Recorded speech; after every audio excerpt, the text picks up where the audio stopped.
Donc en fait, tout ce que je vais raconter est normalement rien de neuf, parce que c'est entré en vigueur le 25 mai 2018, et vous êtes censé connaître tout cela. Et vous allez voir que c'est pas si évident que ça. On a eu un tas de mails juste avant le 25 mai sur la protection des données, qu'on a évidemment tous acquiescé sans trop réfléchir, mais est-ce qu'on s'est protégé nous-mêmes par rapport à nos patients? C'est pas si sûr. On va regarder. Donc ce qu'il faut savoir, premièrement, c'est que il y a des lois nationales, et au-dessus des lois nationales, il y a des règlements européens qui sont imposés en fait aux différents pays, et libre à chaque pays de venir les renforcer par des lois nationales. Pourquoi c'est un sujet qui m'intéresse? Je viens d'un petit pays qui est en sandwich entre la Belgique, Luxembourg et l'Allemagne, et donc on a forcément des patients qui viennent des trois pays, également les associés et les labos et aussi les employés qui viennent de partout, et il fallait à chaque fois un petit peu suivre les règles des différents pays, et nous on est bien content que ça s'est harmonisé. De plus, avec les cabinets que j'ai repris de mon père, il y a eu 35 ans de données de patients, ça m'a fait un petit peu peur, et il fallait sécuriser tout cela. Donc j'étais bien content qu'il y ait ce règlement qui vienne. Je vais vous donner quelques points d'attache où vous pouvez suivre. Ça va venir plus tard. J'essaie d'aller plus vite au début. Alors les données personnelles, qu'est-ce que c'est? Tout le monde connaît. C'est premièrement le nom des patients, tout ce qui permet d'identifier une personne. Mais il y a d'autres données personnelles auxquelles on ne pense pas toujours. C'est tout ce qui est quel site vous regardez, quand est-ce que vous le regardez, où est-ce que vous le regardez, et aussi la géolocalisation. Même ici, tous ensemble, vous allez voir demain que sur Facebook, vous allez avoir des demandes d'amis. Vous vous êtes croisés avec vos portables. Ça a son importance dans le cabinet, vous allez voir. Il y a 4 données dites spéciales, sensibles. C'est évidemment la santé, dont vous êtes détenteur. En cas de non-conformité, évidemment, c'est sur ces points-là que ils seront le plus sévères. Qu'est-ce qu'on a comme données, évidemment, de santé?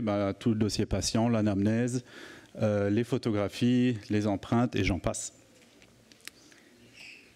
Pour vous montrer que vous générez tout le temps des données sans le savoir, on se prend en photo au Genius Summit. Vous allez envoyer ça sur Facebook, Charlie sera content, vous allez avoir des likes, Charlie va partager, il y aura 100 partages. Et tout ça est stocké dans une des plus grandes clouds de Facebook. Et ce qui s'est passé, c'est que vous avez engendré donc une photo. Où est-ce que vous avez pris la photo? Le nombre de likes, qui a liké et où étaient les personnes qui ont liké cela. Je voulais juste voir une fois qui travaille pour son compte professionnel sur une Gmail, Hotmail. Vous pouvez peut-être lever la main pour voir un petit peu le pourcentage. Une adresse Gmail professionnelle. Sur laquelle vous communiquez avec vos patients. C'est mis en question aussi, ces choses-là. Vous avez peut-être entendu parler des GAFAM. C'est à cause d'eux, finalement, que nous, les petits, doivent maintenant suivre tous ces règlements européens. Donc c'est Google, Amazon, Facebook, Apple et Microsoft avec Hotmail. À ne pas oublier qu'Instagram et WhatsApp sont eux aussi dans la cloud de Facebook et stockés dedans. Oui, j'ai mis un peu vos noms parce que c'était pour rigoler. Petit point sur la géolocalisation. Tout le monde l'a allumé en ce moment, mais il y a aussi des gens qui vont beaucoup courir. Ça, c'est les quais de Seine, par exemple. On aime beaucoup, à Paris, apparemment, courir à côté de la Seine. Ça a ses points faibles aussi. Par exemple, ça, c'est la carte mondiale des runners qui utilisent la Strava, l'application Strava. Et pendant la guerre de Syrie, par exemple, en fait, les petits camps militaires secrets des GI, ils n'étaient pas du tout si secrets que ça, c'était des petits points dans le désert, parce qu'ils continuaient à s'entraîner en tournant en boucle. Alors dans le cabinet, ça donne quoi? Donc que vous soyez encore à l'agenda papier, je ne vous le souhaite pas, vos patients ne le sont pas. Et en fait, c'est les patients qui mesurent sur Google, dans la cloud Google, l'affluence dans votre cabinet. Ariel est ici en salle, il travaille le jeudi dans ce cabinet-là. Vous allez voir, il adore avoir un pic à 15 heures là, pour se stresser un peu. Voilà, le voilà, hop. Et vous pouvez tester ça pour votre cabinet. Vous allez sur Google, vous cherchez et voilà. Donc il stocke ces données pour vous. C'est de l'analyse de données, que vous le vouliez ou pas, c'est là.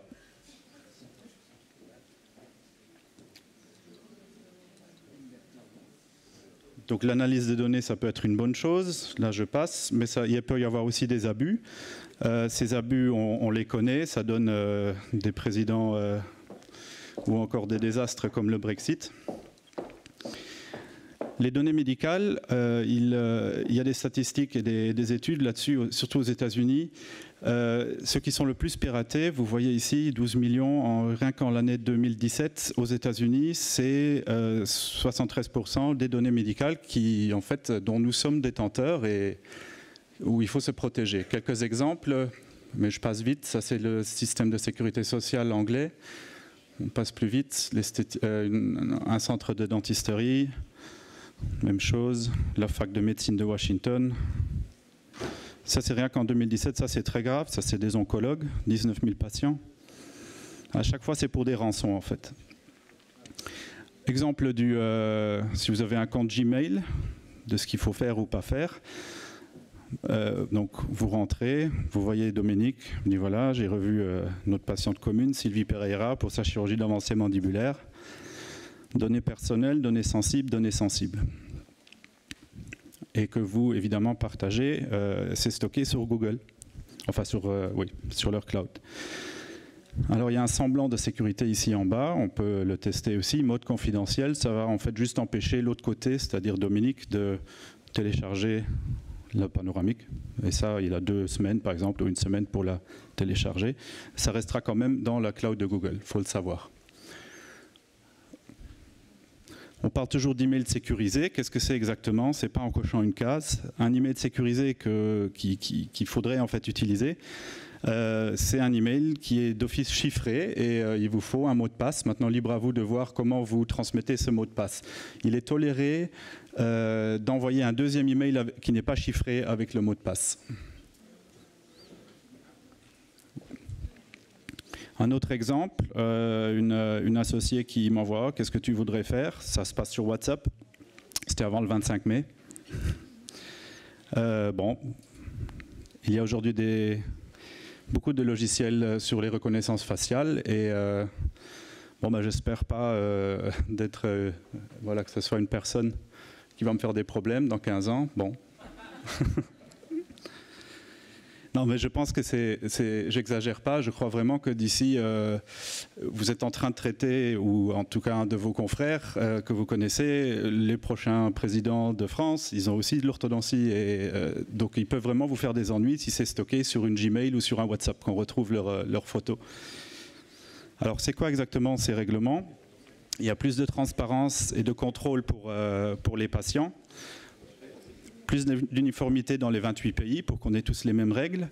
Il y a un guichet pour les plaintes, c'est là où les patients ou les consommateurs peuvent aller se plaindre, ça s'appelle la CNIL. Je vais vous donner le site tout de suite. Des sanctions qui sont renforcées, on va y venir aussi, qui sont très hautes. Droit à l'oubli, ça il y a un exemple d'un médecin espagnol qui avait fait une faillite il y a 2 ans. Et donc il était référencé comme non solvable et il voulait se refaire et en fait il était référencé, voilà, qu'il ne retrouvait plus de patients. Il est allé au tribunal, il a gagné et c'est ça le droit à l'oubli. Vous pouvez vous faire déréférencer à l'aide de la CNIL justement, si vous êtes dans Google et bon, qu'il y a des mauvaises choses sur vous. Droit à la portabilité, ça c'est pas nouveau, c'est que le patient peut sur demande demander d'avoir son dossier et évidemment vous avez un petit peu de temps quand même pour préparer ce dossier. Le rôle de l'orthodontiste, donc pour les données, c'est quoi le traitement de données? Il y a 3 grands piliers. C'est une fois la collecte des données, il faut qu'elles soient légitimes et justifiées. Le stockage, comment vous les stockez? Est-ce que c'est sécurisé ou est-ce que vous êtes un livre ouvert? Et puis la transmission qui est évidemment la plus délicate quand vous envoyez des données. La collecte, là je passe vite dessus, mais c'est important quand même. Donc ça c'est en fait les 4 grands piliers où on collecte des données. C'est les patients premier rendez-vous, ceux qui sont en cours, les sous-traitants et les employés. Il faut des consentements pour tout cela, même si c'est pas gai. Et je vous conseille également de faire des avenants avec vos salariés, parce qu'on peut vraiment vous embêter. Si vous n'avez pas leur accord, vous ne pouvez même pas avoir leur compte bancaire, par exemple. Qui ne dit mot ne consent pas. Je passe là-dessus, ce qui veut en fait juste dire que ce n'est pas parce que le patient, vous ne l'avez pas expliqué, qu'il n'a pas tous les droits qu'on vient d'expliquer. Donc dans ces consentements, il faut toujours avoir les 6 points-là. Vous pouvez prendre une photo parce que c'est tout le temps la même chose. Et les 5 points où vous allez lui rappeler en fait ses droits. Il faut qu'il soit dedans dans les consentements. Vous allez retrouver ça sur la CNIL. Le DPO, c'est le Data Protection Officer. On va y venir aussi tout de suite. Consentement entre le sous-traitant et le docteur, c'est-à-dire le laboratoire où vous partagez des noms, ceux qui font vos plâtres par exemple. Ils doivent aussi vous signer qu'ils sont GRPD compliant. Le stockage, alors il n'y a pas de niveau de sécurité qui est imposé par le législateur européen. Par contre, on a une obligation de moyens, mais pas de résultats. Donc on peut se faire pirater, mais il ne faut pas être un livre ouvert. Il faut avoir des antivirus, des mots de passe, des choses comme ça que vous mettez en place. En cas de contrôle, il faut montrer qu'il n'y a pas eu de la négligence. Les transmissions, alors je ne sais pas si en France ça existe, la notion de dossier national partagé. En tout cas, ça serait une bonne idée d'en créer une. Au Luxembourg, il y en a une, mais elle ne marche pas bien. En Belgique, je ne sais pas si elle marche bien, mais elle existe. C'est la e-Healthbox. Et d'ailleurs, l'UFOP avait fait référence là-dessus pour de ne plus envoyer d'emails non sécurisés, mais de passer par la e-Healthbox. Il y a d'autres solutions. Revenir un petit peu en arrière, graver des CD, USB. Et les solutions cloud, évidemment, avec des mots de passe. La CNIL, ça c'est pour le cas français, c'est eux qui vont vous accompagner. En fait, vous allez sur leur site, c'est très bien fait. Comment se protéger en 6 étapes. Vous allez trouver ça sur leur site, c'est bien fait. Donc le responsable du traitement, c'est vous, c'est le propriétaire du cabinet. Il doit désigner un Data Protection Officer. Ça peut être lui-même. Mais vous pouvez le déléguer à la personne qui fait le plus d'administratif parce que en fait vous n'avez pas vraiment de travail en tant que responsable de traitement des données, c'est vous le responsable, mais vous pouvez le déléguer. Il faut cartographier tous les traitements de données, chacun fait ça comme il veut. Donc encore une fois, collecte, stockage et transmission. Prioriser les actions à mener, ça sera décrit sur le site, je passe vite là-dessus. Gestion de risque, très vite, juste comment est-ce qu'on calcule ça, c'est assez simple. Vous avez, en cas de perte de radio, est-ce que c'est grave? Oui, parce qu'il faudrait irradier le patient pour avoir de nouveau les mêmes informations. Est-ce que c'est vraiment vraisemblable que ça arrive? C'est peu probable. Même si c'est temporairement indisponible, on a quand même des backups toujours à gauche, à droite. Donc là, le risque serait de 8 sur 16. On est quand même dans le rouge, mais priorité, c'est pas rouge-rouge. Organiser les processus, ça vous connaissez. C'est juste une fois d'écrire, même si c'est qu'une phrase, pourquoi et qu'est-ce qu'on fait avec cette donnée. Voilà. Documenter la conformité. Alors ça, c'est les sanctions qui sont très très hautes. Ça fait même un peu peur. Donc vous avez en fait 72 heures pour notifier les patients concernés. Et notifier aussi le bureau, donc la CNIL. Il y a, en cas de négligence et de contrôle, vous risquez 4% de votre chiffre d'affaires annuel ou 8 à 20 millions. Normalement, nous, on va être dans la situation des 4% en tant qu'indépendant. Vous retrouvez tout ça sur le site de la CNIL. Hein. Donc vous n'avez pas d'obligation de résultat, obligation de moyens. Bon, là, je passe vite, c'est juste une fois les risques. Ça, c'est vous, sensibiliser tout le monde au cabinet avant qu'ils envoient des... Est-ce que c'est justifié avant qu'ils envoient des documents à l'extérieur du cabinet? Encore une fois, vos propriétaires du cabinet, qu'est-ce qui doit s'assurer? Le responsable du traitement des données. Et alors, le Data Protection Officer, qu'est-ce qu'il fait? Qu'est-ce qu'il doit faire? Il doit alerter en cas de problème. Et ça, c'est l'agent de la CNIL qui peut donc...